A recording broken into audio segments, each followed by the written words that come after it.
Welcome to Leading by Example, Upholding Standards Without Compromise. I am your host, Dr. Vaughn, inspiring excellence, one lesson at a time. Are you ready to be better within your world and become the standard bearer within your organization or wherever you are? Leaders, aspirants, every one of you, all of us influence our culture, the organization's culture, our workplace's culture through actions taken both inside and outside of the workplace. I founded Ontero Solutions upon integrity, customer satisfaction, and attention to detail, specifically executive coaching and leadership development. Join in for fun, practical, and educational stories as I share lessons, both the good and the bad, that I have learned in my 20 years of leadership and management experience. Leading by example starts now. Hello, welcome, ladies and gentlemen, to a brand spanking new radio show that is set to challenge the status quo, inspire change, and empower you to lead by example in a world where standards are often compromised. I'm your host, Dr. Vaughn, and I'm thrilled to be on this journey of discovery and transformation with you. Have you ever wondered why standards seem to erode in our society, whether it's in the realm of ethics, business, politics, or even in our personal lives? Why do we often find ourselves in situations where principles and values are sacrificed for short-term gains or convenience? These questions lie at the heart of our show, Leading by Example, Upholding Standards Without Compromise. Over the course of the show, we will delve deep into the complex landscape of compromised standards, seeking answers, insights, and most importantly, solutions. So are you ready to learn more about leading by example? If so, let's begin. So today we resume our discussion around the role of ethics and integrity in building a lasting leadership legacy with the second episode of this series, which is titled Ethics and Integrity in Leadership. In the first episode of the series, titled Foundations of Honorable Leadership, we examined the essential qualities that define honorable leadership and how those qualities can be cultivated. In this second episode, we will examine the role of leaders and fostering an ethical culture within their organizations and the impact this has on overall performance and reputation. I am super excited and just souped up because today we have a special guest, Steve Wiley, who is the president of CEEK LLC. I can promise this episode will be rich and informative as Steve shares his diverse experiences and focus on ethical leadership and organizational culture. So without further ado, I'm going to introduce Steve and we're going to jump right in. So Steve is an ICF certified executive coach and, as I mentioned, president of CEEK LLC. He founded CEEK with the mission to help organizations redefine and pursue wellness, or as Steve likes to say, rid the world of zombies in the workforce. Prior to starting CEEK, he was an account manager at SRA International, responsible for growth, execution, and staff development associated with $80 million of annual business and approximately 400 employees. Steve holds a bachelor's degree in business from the College of William and Mary, where he learned many of his leadership and culture lessons as a member of the varsity football team. He later earned a master's degree in engineering management from George Washington University. Steve has served as a coach and mentor to hundreds of leaders and delivered culture and values training during his tenure at SRA. Today, Steve is a guest speaker at conferences, corporate events, Vistage meetings, schools, and other not-for-profit functions with special emphasis on organizational wellness, culture, integrity, perspective, and life balance. His book, Navigate Chaos, was a #1 bestseller on Amazon. So what does Steve bring to today's discussion? Steve Wiley brings a wealth of experience and insight. He brings extensive leadership experience from his firsthand experience in leading large teams and managing complex organizational dynamics. Steve brings expertise in organizational wellness and culture. He brings an educational background with a solid educational foundation that informs his leadership philosophy and practices. Steve brings coaching and mentoring. As I mentioned, he has mentored hundreds of leaders. His role in delivering culture and values training provides him with unique insights into how ethical foundations can be built and sustained within organizations. Steve also brings public speaking and authorship. As a frequent speaker on topics related to organizational culture, integrity, and life balance, and as the author of the best-selling book, Navigate Chaos, Steve is skilled at conveying complex ideas in an engaging way. And then finally, Steve brings a focus on practical solutions.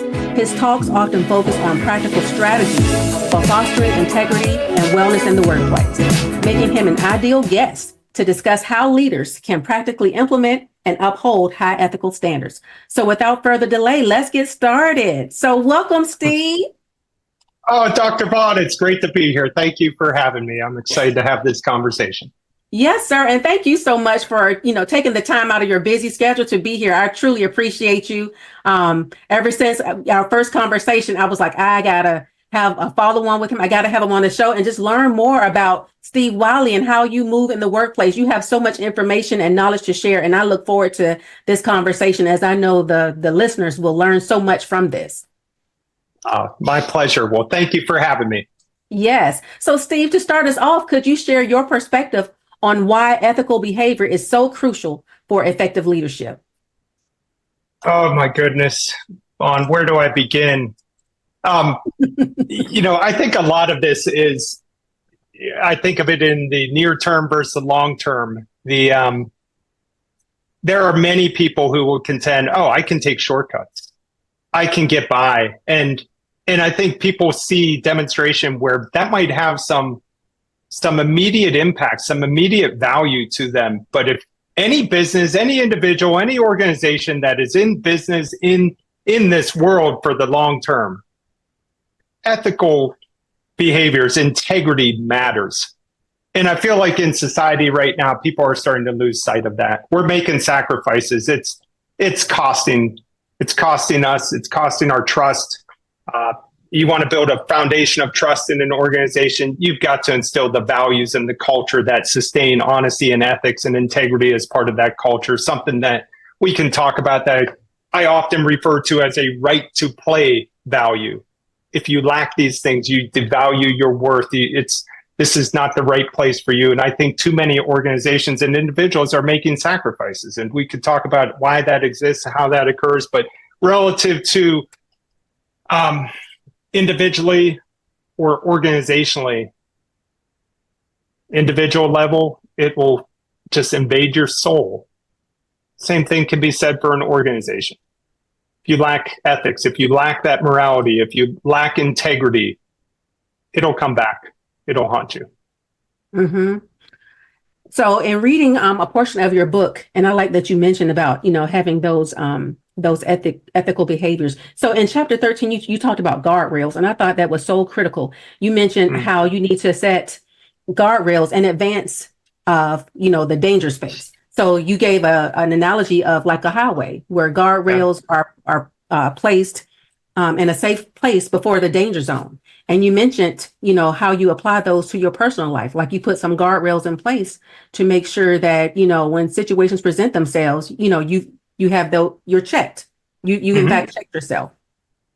What within the business space, what could be, and I hate to put you on the spot like this, but within the business operating space, what could be, a guardrail or two that leaders could implement? Yeah, I think, and appreciate you picking up on that from that chapter of the book. And we can talk more about integrity and what I call the 3 W's of integrity. But the first we call honor your worth, which really gets that honesty and ethical standpoint. And speaking of guardrails, that's right. They're in the area of the road that you're approaching danger. They're not where you're going over the cliff. Mm-hmm. And I think too often in organizations, we tolerate seemingly small lapses of integrity or ethical behaviors. Oh, if I just fudge this number here a little bit, it's not that big of a deal. Well, guess what? Those small lapses of integrity become expanding boundaries for larger lapses of integrity. And so that's where the concept of guardrails come into play. You mentioned kind of in my personal life, my wife and I, we set up guardrails. I think I even reference this in the book where my daughter, my wife and I, my daughter's was a gymnast. My wife and I were former athletes. In a 10-year period, we had 6 surgeries between us. And each time they gave us pain medication. Well, last I looked, there's an opioid pandemic. There's a problem going on. And we would use one or two of those pain pills, and then it would sit in the medicine cabinet. We had a guardrail, which is cure the ill, return the pill. Mm, I like that. It's a simple thing. Why leave it? Why leave the temptation there?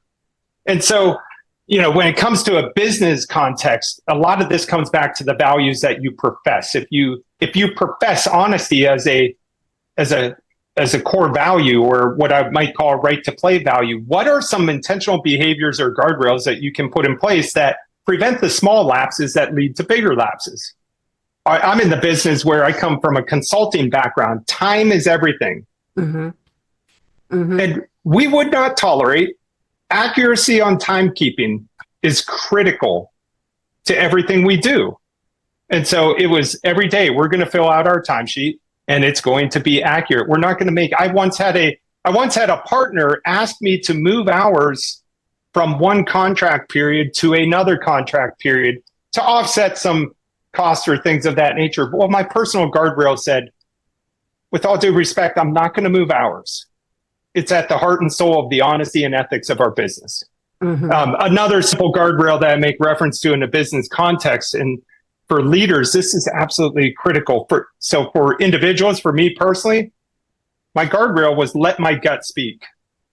Mm-hmm. And simply put, that meant whenever something came up and I was just uncomfortable, I wasn't going to stay silent. And I would be respectful. I would raise an issue. And I would say from a leader's standpoint, it is so critical, and maybe this is the counter guardrail for the leader, is to always be receptive to that. Because the last thing you want to do as a leader is allow fear and blame to permeate your culture. And if someone is raising a potential ethical or violation of integrity or honesty or things of that nature, you don't have to jump to conclusions. But the last thing you want to be receptive, and you want to thank them for that, and you want to ask questions and get to know the problem. The last thing you want to do is say, "Oh, don't worry about that. That's not an issue. That's not a concern." So creating a culture, I think a guardrail for leaders is to always be receptive to feedback, issues, concerns that are raised by others, even if it turns out that it's not something of significance. Don't dismiss, because you start to permeate in a culture of fear or blame, things of that nature. We could go down a whole path of other guardrails, but that gives you a couple of ideas of just some simple things that we put it into writing. I'll throw one other out there is, and we can dive into values, but simple guardrail that I have anytime I have a very difficult decision to make, we have something we call our culture credo card. Oh, nice. It has our values. It has our stated behaviors. And a simple guardrail is anytime I have a difficult decision to make, guess what I consult? How do these values and behaviors inform the decision that I have to make? I like that. It protects me. I'm writing that down, Steve, because I'm going to email you and ask you for a copy of that card if you wouldn't mind sharing it with me. I'm happy to send you an electron copy. I'm happy to mail you hard copy. I love that. I love that. Yep. I like what you said about, establishing a culture of honesty, because, so many times, I've been in the military and now on the, the consulting side as well. And, there have been instances and various work experiences where, the mantra has been, snitches get stitches. You know what I mean? You don't talk about certain things. You just keep it moving. And as a leader, like you mentioned, you have to bring that out to the forefront and, let everybody know that, hey, this is what we do here. This is the culture. As a leader, this is what I'm standing by. I'm standing by honesty. I'm standing for integrity. This is how we'll move. And if you get stuck, here's your card. Refer to your card. That's right.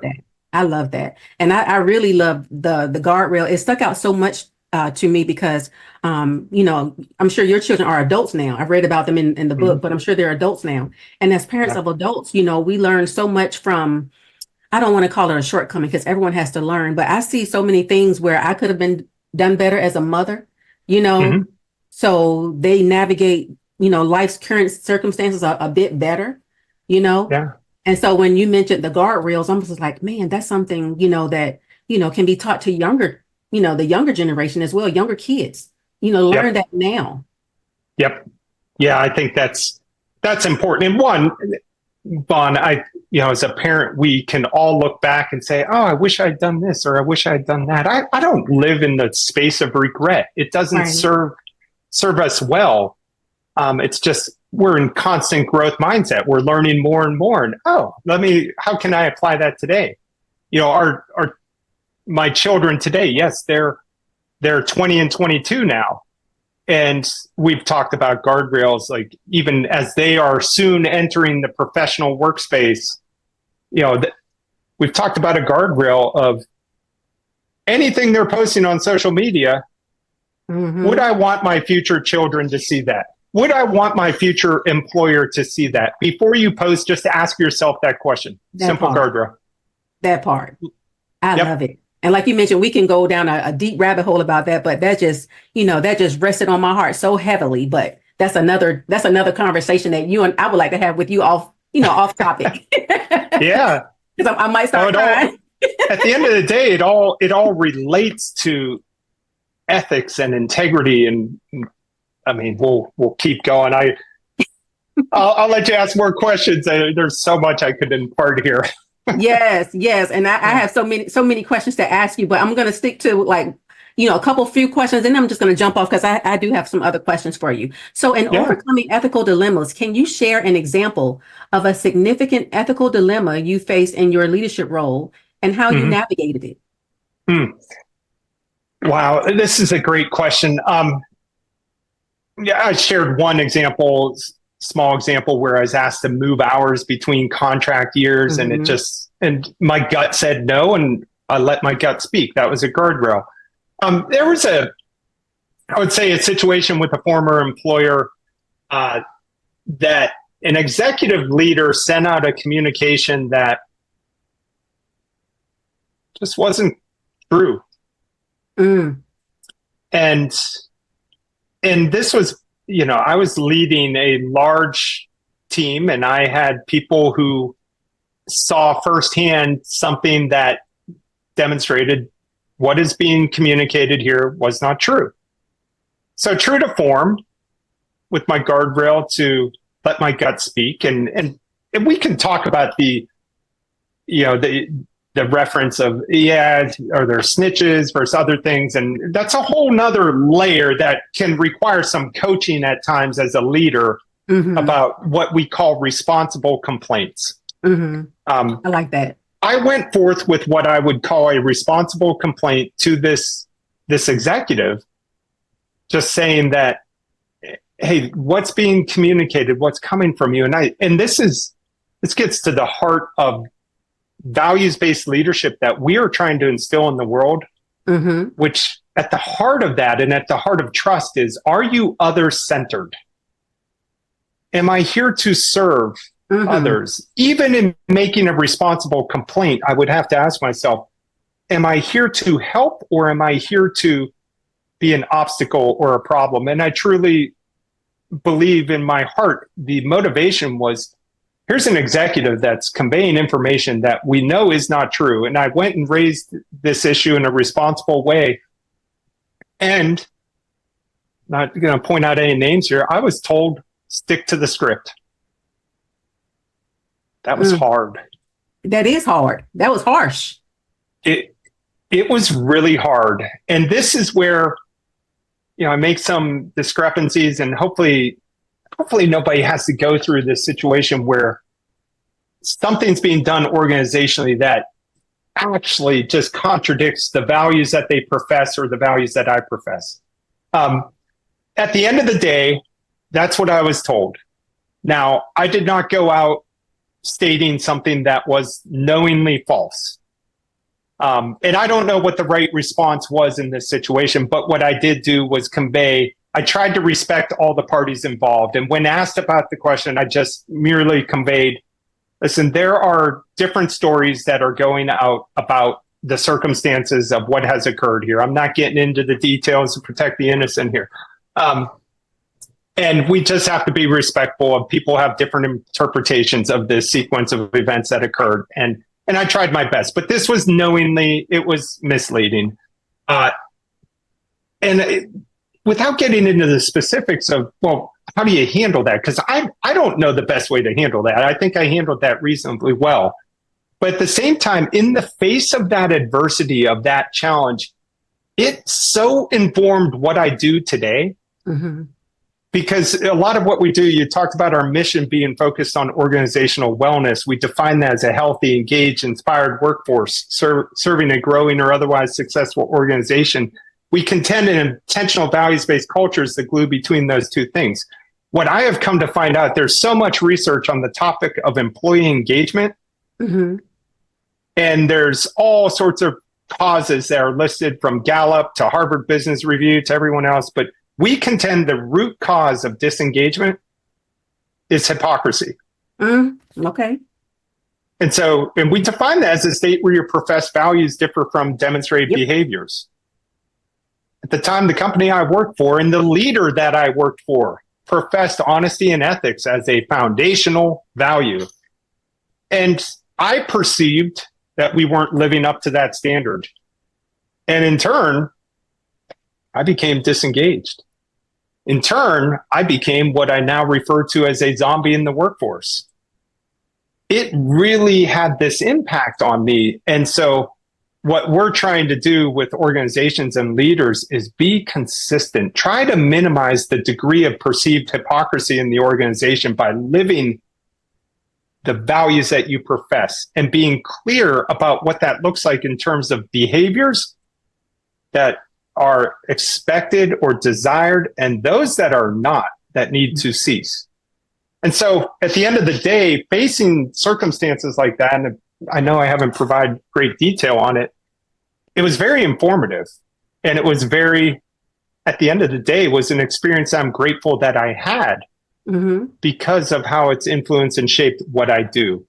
That makes sense? It does. And, I'm glad you mentioned that. And thank you so much for, the way you answered that question, because I know, even though it was a short question, it took you some courage to get to the answer, because I wanted to ask you to clarify, zombies in the workplace or zombies in the workforce. And then, to explain to the audience how you, came about, your business, how CEEK came to be based on your professional experiences. So thank you for that. And if you want to elaborate more, feel free to go ahead. Yeah. Now I appreciate the question, and anyone who reads the book, I am not proud of the first story that I share in the book. I took off on my career on a dead sprint. I like to tell people, I think I told you in our first conversation, Vaughn, that I'm a recovering people pleaser. Well, guess what? I have very high standards. I had a drive to be successful, and I had an inability to say no. This was a recipe for disaster. I professed to my wife and kids no one was more important, but I didn't demonstrate it in my actions. And I was just, caught up in the rat race and trying to balance too many things. We'll talk more about integrity, but I lacked integrity from what I call there's three factors of integrity: the honor your worth, the honesty and ethics, the honor your word, follow through on commitments, and then honor your wholeness, which integrity comes from the word integer. It's one, it's whole, it's a whole number. I was fractured. There was podcast Steve having a conversation with you. There was church Steve over here. There was work Steve over here. I was not one authentic representation of who I am. Wow. And that realization and that wake-up call, I think, was really foundational. But at work, I was disengaged and I was overwhelmed. I was operating in a perpetual state of urgent response. I did good work. People, and I never said no. I didn't put appropriate boundaries in place. I am so grateful that with some coaching and with some reflection and prayer, and I just came to this realization, like, this is not sustainable. And I've now learned that when you're operating in that space where you're inauthentic, you're lacking wholeness, you have a propensity to be overcommitted. You're failing to honor your word, which creates a foundation where you are far more susceptible to dishonoring your worth. ethical violations.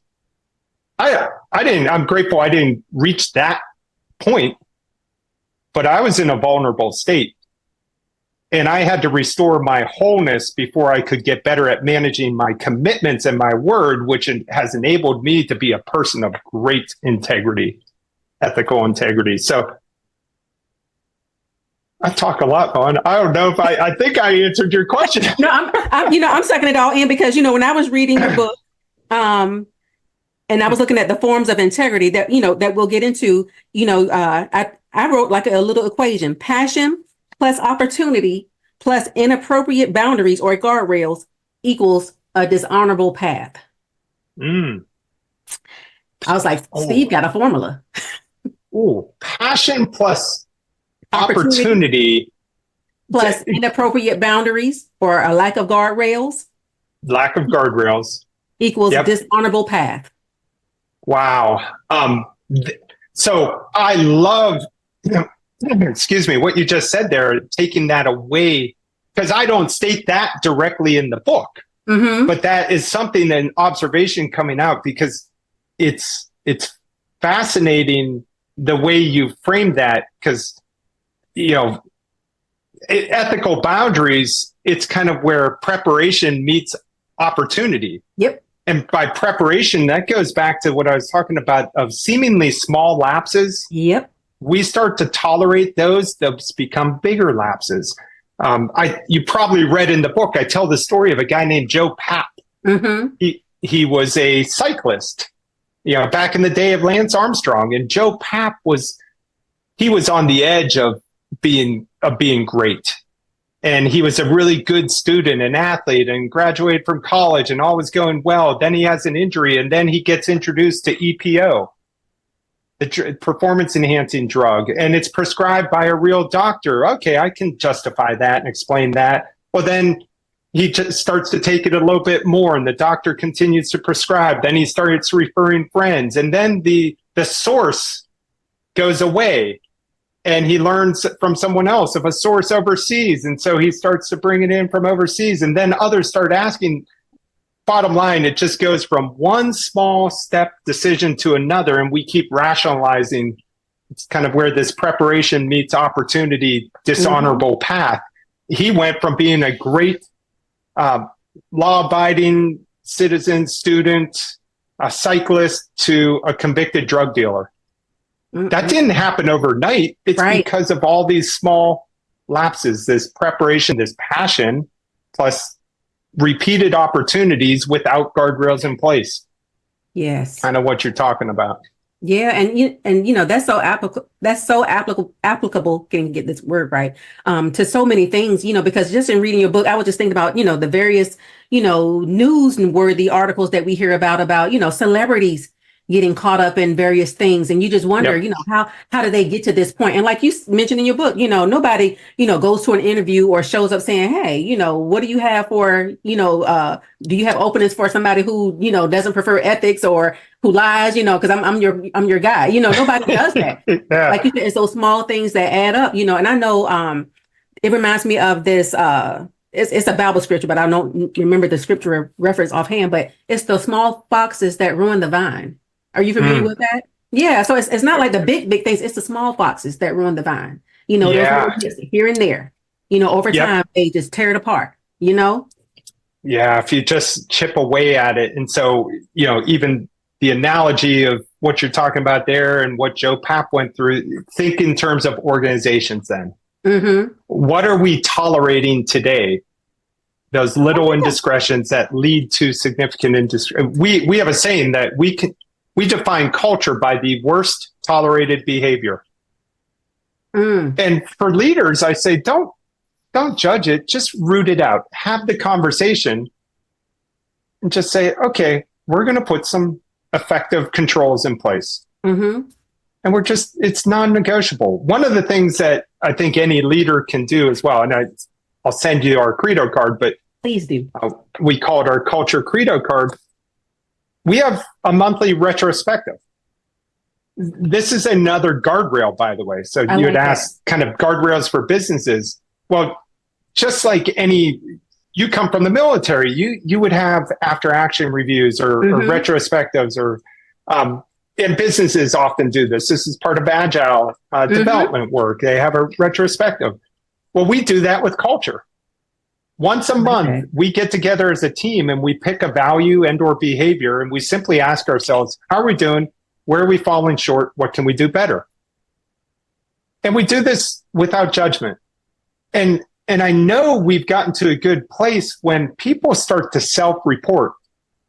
Yeah, you know what? I value accountability, and I didn't follow through on 2 of the commitments I made last month. I'm going to do better. I'm going to try to do better. Here's how you can help me. You can be just simple things like that.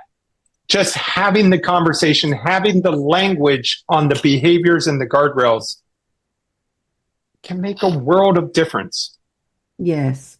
I like that. And I look forward to seeing the Credo card. And, it's when you showed me the card, it just, it struck another chord with me because, you see people all the time where you go into facilities and you got your badges and they have a variety of different little cards in their badges. And it's usually not values. It's usually, phone numbers or, codes to something or, how to get to, from one place in the building to the other side. But the fact that you list values on yours, to me, that shows how important it is to you. So moving to our next question, Steve, because I know we're going to talk all day, but I want us to talk about your book some more too and the 3 components of integrity. What steps has CEEK taken to institutionalize ethical practices within the organization, and how do you ensure these are adhered to at all levels? I know you mentioned, the retrospective, but what else does CEEK do?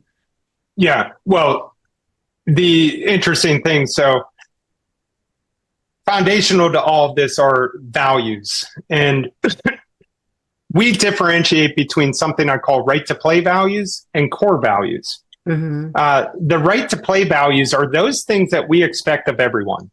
Okay. And those things that we expect of everyone, we may fail at times relative to that. But if someone lacks self-awareness or someone is not responsive to feedback and or coaching, this is not the right place for you. The core values are those values that differentiate us in service to our clients, our colleagues, and our community. We say that our right to play values, which I refer to as the 5 whys of leadership, should be somewhat universal. Others may have different values. They're all words that ended with Y. Honesty, I love accountability, empathy. I'm willing to view from another perspective, willing to walk around. Authenticity. I'm whole. I do not act or pretend. And humility. Good to great, defined as the level 5 leader, being humble. I say, are these not values of leaders that we would choose to follow? Should we not aspire to exemplify that before we would choose to follow someone?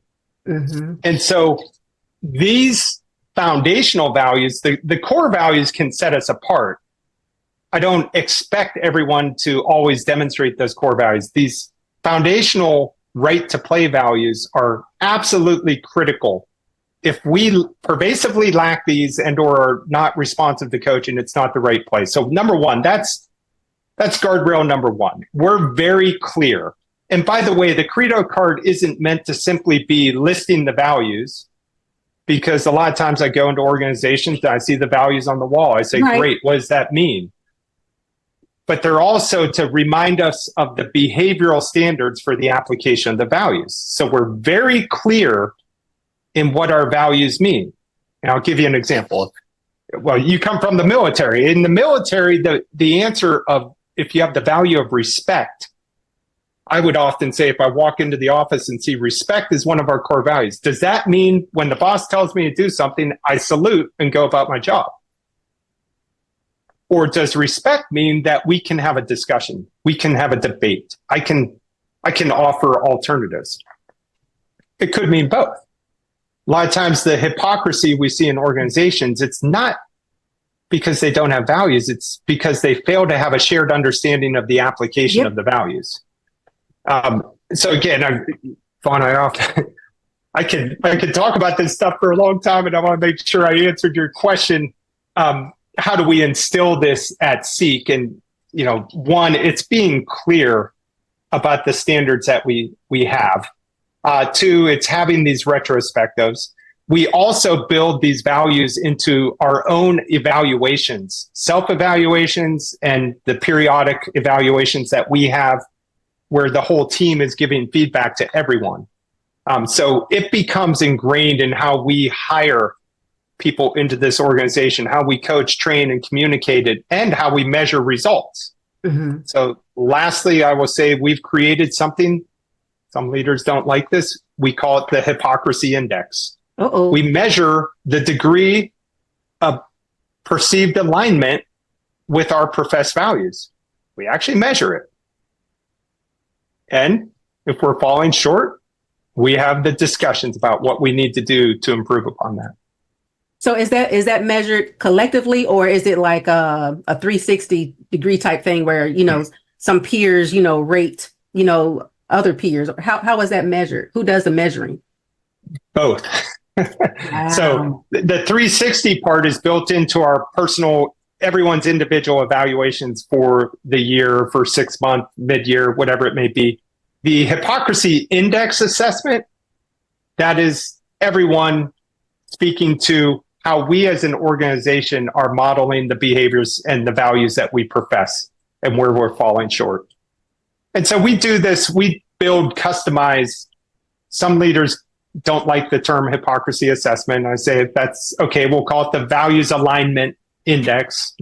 Either way, we create customized surveys that are aligned to the values professed by the organization.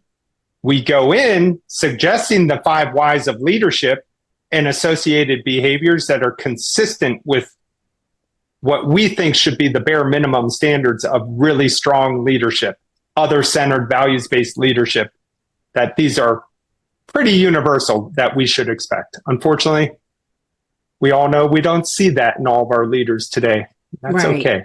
Yeah. I like that too, because, that hypocrisy index or, values index, I think is great because, it gives more than just lip service to the fact that an organization has values, because you're auditing, you're checking. That's right. That's right. So and we don't, the key, big key to this is I don't judge it. I mean, I often tell people, again, I say this in as respectful a way as possible. We're all hypocrites. It's a matter of degree. Mm-hmm. It's impossible for me to define certain values that live up to everyone else's standards for the application of those values. I'm just trying to be very clear about what it means at CEEK, what it means for my own leadership, and trying to minimize that degree of perceived hypocrisy. Mm-hmm. That's it. And if others have it, I'm happy to have a conversation. If they say, Steve, you've acted in a way that seems inconsistent. And I've been told that. And that's okay. Wow. Nothing significant. Mm-hmm. But as a leader, leaders, we just have to do a better job of being receptive to feedback and inviting it. Doesn't mean we agree with it all. Right. It's okay. I love that. I love that so much. So Steve, leading on, this is a great segue to our next question. My next question for you.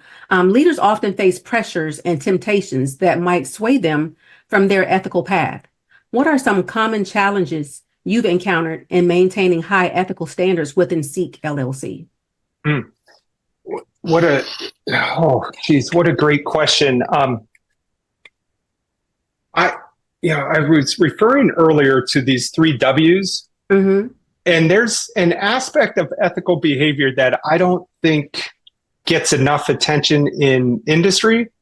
We're all familiar with burnout, lack of balance, with just stress within a workforce. Mm-hmm.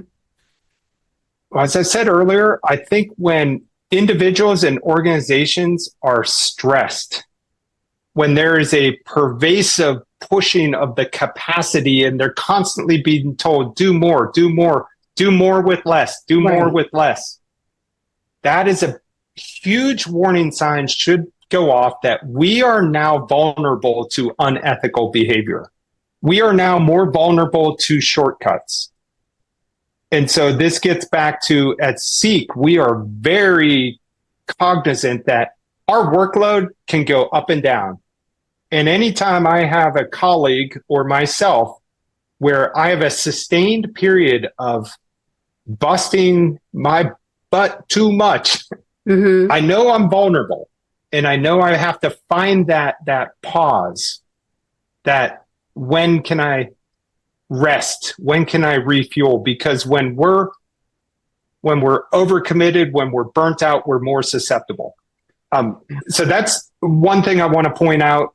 And that's really inherent within CEEK. I think there's another industry concern that I have that leads to unethical behaviors. And I experienced this firsthand. I worked for a private company that went public, ultimately sold to private equity. And the thing I observed when we went public is we went from a more strategic, very, very much relationship based. We still demanded results, but we were more long-term focused. Once we went public, everything became about those quarterly numbers. Absolutely. Yeah. And guess what?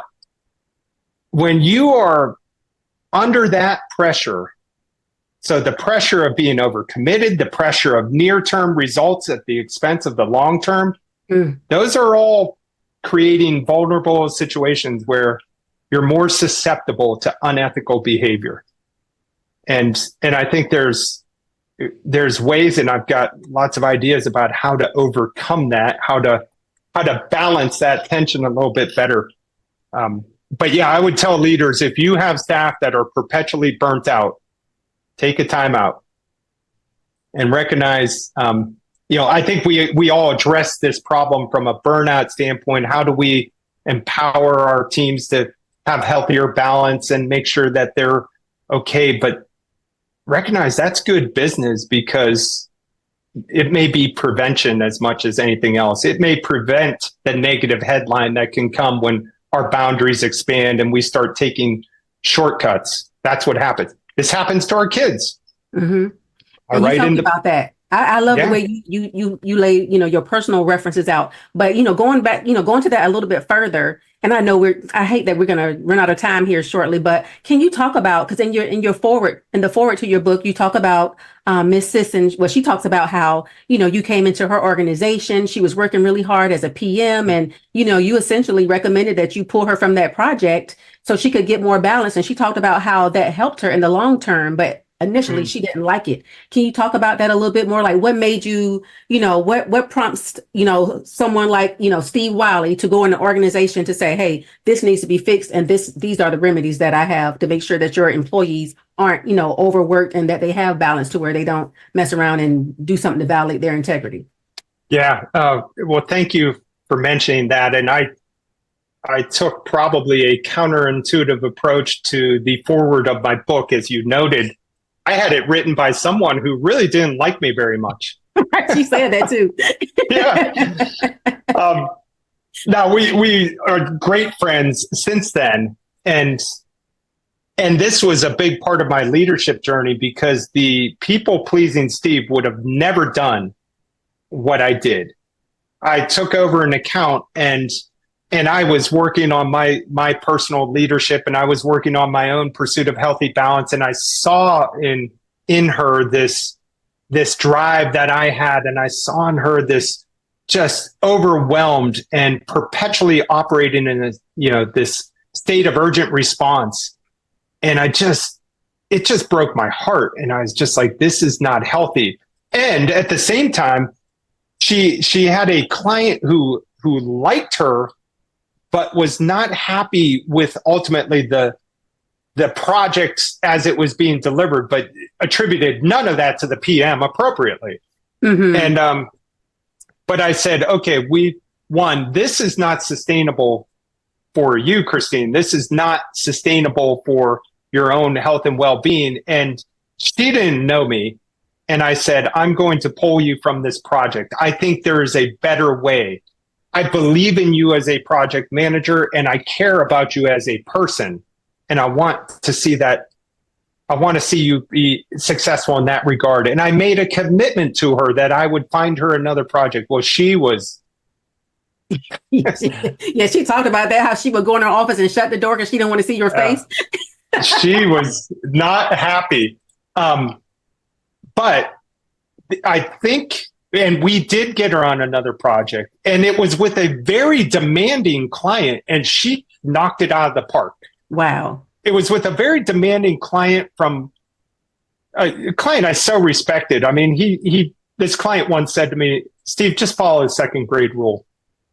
Show up on time, follow through, simple things. And Christine took it and knocked it out of the park with this individual. But I think it was the consistency of my message that I professed that we value balance, and it was my playground. I said, we're going to model and demonstrate what this looks like, that we can have our cake and eat it too. We can demonstrate and deliver results and engage and inspire our team and have healthy, reasonable balance, that's good business.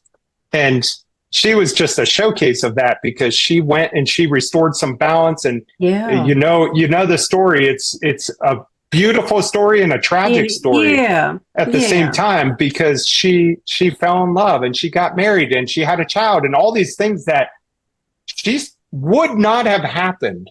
And it gives me chills to this day to think, because the email she sent me when I left was, Steve, none of this would have happened if you hadn't made that decision that you made. And so leadership is sometimes you got to do the hard thing. Mm-hmm. And at the end of the day, I go back to that. Was I being other-centered? Yes, I was. Absolutely. And was I true to my word? Yes, I was. And she recognized that, and I'm just thrilled about where that went, and was so honored to have her write the foreword of my book. Yes. Yeah, she did a phenomenal job. So before we run out of time, Steve, can you talk to us about the 3 components of integrity? Honor your worth, honor your word, and honor your wholeness. You talked about it a little bit, but can you break it down? I guess for the sake of time, can you break down honor your word? Like, what are the 6 elements of an effective request? I like that part. Oh, so you're putting me on the spot, but honor your word. So honor your worth is the honesty and ethics. Honor your wholeness is this authenticity. In smack dab in the middle is honor your word. It's a big part of commitment or integrity that often gets overlooked. Mm-hmm. And we say that a lot of times this comes down to building a culture of accountability. One of the most pervasive problems we see with our clients, a lack of accountability. And as leaders, it's just being clear about effective requests and effective commitments. And so a man named Chalmers Brothers, who I reference in my book, wrote a book called Language in the Pursuit of Leadership Excellence. He talks about the 6 elements being a committed speaker and committed receiver. Makes sense. The big elements that I often see lacking in any effective request is a time frame, the standards for completion, right, and the why. Mm-hmm. And I've drawn a blank on the other one, but those are the 3 that I most often coach on. And I share a story in there that you'll probably recall, where it's kind of like someone asked for a status report, and my coaching clients, they asked for a status report. I said, if I can get to it, I'll do it. And they never gave me a time frame. And then they came back a week later and complained, didn't do the status report. And I was like, okay, they probably should have been clear. What was your role? And I say, don't be a victim of ineffective requests. Anytime I get a request that lacks a time frame or standards for completion, I say, good. I always respond and say, okay, you need this input for section 3 of this proposal. I can get that to you by Wednesday at noon. It'll be 2 pages or less, and it'll include a description of these 3 items. Make sense? Good. So it's just building the simple habit to do that. Now, this was such a big part of my journey of balance, is just kind of, as a people pleaser, I said yes to everything. So learning to say no is foundational to integrity. And when you have clarity of a mission and values, this equips you to say no. My clarity of a personal mission and personal values and personal priorities has empowered me to say no. No is not a rejection of you as a requester. It's just, I don't have to be everything to everyone. I'm whole. Mhm. I'm authentic. It all ties together. I like that because you mentioned in your book, manage your commitments and leverage your values, purpose, and priorities as a filter to make decisions. Exactly. And I love that because I also read something that Warren Buffett stated a couple weeks back. He probably said it a long time ago, but it was just in an article that I read where he was talking about, how he manages his time. If it doesn't, necessarily feed his personal or his professional agenda for himself, he doesn't engage in it. And I was like, he has given me permission to say no to a Yeah. lot of things. So I Yep. appreciate that. I love that. And then I like, one of your counter requests or your counter response would be when somebody makes a request to you, I'm happy to fulfill your request, but I'm happy to fulfill your request, but could use your help in determining what to take off my plate for the next week. I was like, I love that. That's a smart. Yeah. Well, yeah, that's really an acknowledgement that sometimes we work in organizations and the boss makes a request and we can't say no. Mm-hmm. And so a response like that is simply to say, okay, help me prioritize, because I cannot be everything to everyone. And I coach individuals a lot on this and say, first and foremost, let's make sure we're efficient, that we get our work done. But if you are burnt out and you're overwhelmed and they put too much on your plate, and I know a lot, I've been there. Well, just working with leaders to be clear about priorities. Everything I talk about in my own pursuit of healthy life balance, I talk to leaders about.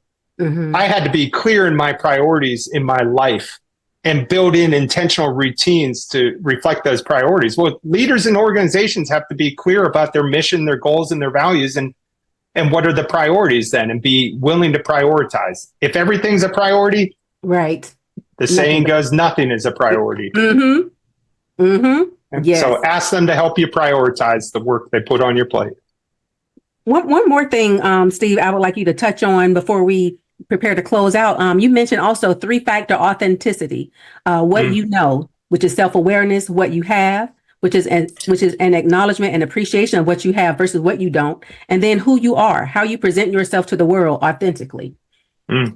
Is there anything you want to share with us? Because I loved it. I wrote it down. Yeah. Well, for those of listening that may be from the world of cybersecurity, you're probably familiar with 3-factor authentication. What you have, a phone, a key, something of that, what you know, a PIN, a password, who you are, a biometric. Any individual factor gives you some measure of security, but all three combined, that's the gold standard of security. I say the same thing for authenticity. Being clear about what you know and what you don't know. Don't try to pretend to know things you don't know.